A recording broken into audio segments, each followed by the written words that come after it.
तो आज हम हरिद्वार जैसे जनपद में बैठे हैं। हम याद करते हैं राजा विजय सिंह जी को, उनके सेनापति कल्याण सिंह जी को, जिन्होंने देश की आज़ादी के लिए अंग्रेज़ों में सबसे पहले जो मेरठ का जो क्रांति हुई थी, उस मेरठ क्रांति से भी पहले यदि क्रांति हुई है तो हरिद्वार की धरती पर हुई है।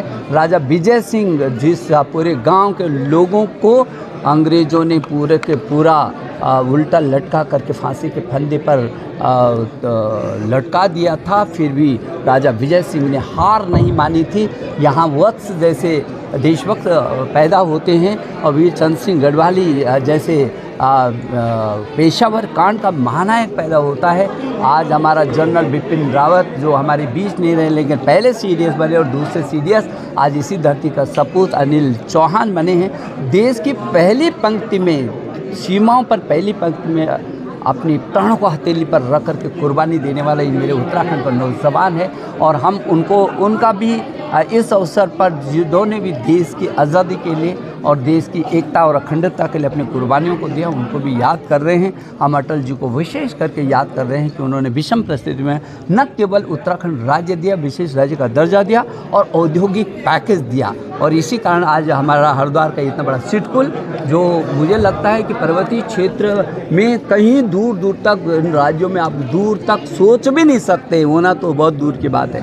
तो आज हरिद्वार ने भी प्रगति में बहुत आगे बढ़ कर के किया। ये उत्तराखंड राज्य का पहला जिला है और यदि उत्तर प्रदेश में रहता तो सबसे अंतिम जिला होता। मुझे खुशी है कि विभिन्न क्षेत्रों में हरिद्वार ने जो 50 वर्षों में काम नहीं हो सके थे वो 5 वर्षों में किए।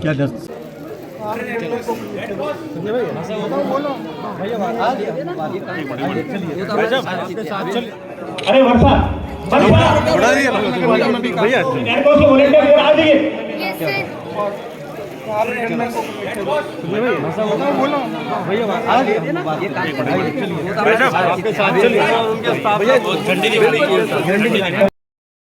ये जो आज मुलाकात की गई है निशंक जी से, ये क्या मांग आपकी चली आ रही है लंबे समय? देखिए 23वें वर्ष में राज्य प्रवेश कर रहा है और 23वें राज्य में प्रवेश में करने में आज भी आंदोलनकारियों की जो जन भावना है वो कहीं ना कहीं उपेक्षित है।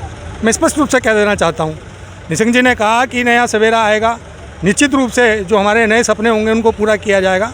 लेकिन मैं आज आपके माध्यम से और अभी हमने डॉक्टर रमेश पोखरियाल निशंक जी से यही मांग की है कि एक आंदोलनकारी उत्तराखंड का बच्चा, उत्तराखंड के कोने कोने में उसने जो है तमाम आंदोलनकारियों की पहचान बनाने का काम किया था। उसका नाम था स्वर्गीय जेपी पांडे। जेपी पांडे की मूर्ति का अनावरण होना चाहिए और निश्चित रूप से कोई ना कोई चौक चौराहा उनके नाम से होना चाहिए ताकि नई पीढ़ी उसका स्मरण कर सके। आपने देखा आज सिडकुल का मुद्दा है, आपने उठाया खुद 70% भर्तियों का, 70% भर्ती का जो मुद्दा उठाया था सबसे पहले जेपी पांडे ने उठाया था।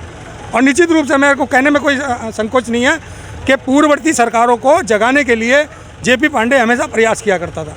तो आज हमने अपने लोकप्रिय नेता डॉक्टर रमेश पोखरियाल निशंक जी से ये मांग की है कि जेपी पांडे जी की मूर्ति का अनावरण होना चाहिए, चाहे वो नगर निगम लगाए, चाहे जिला प्रशासन लगाए, चाहे सरकार की ओर से लगाई जाए। वो निश्चित रूप से हरिद्वार के किसी न किसी चौराहे पर लगाई जानी चाहिए ताकि जेपी पांडे के जो किए हुए कार्यकल्प हैं, किए हुए कार्य हैं, वो नई पीढ़ी जो है उसको दोहराती रहे।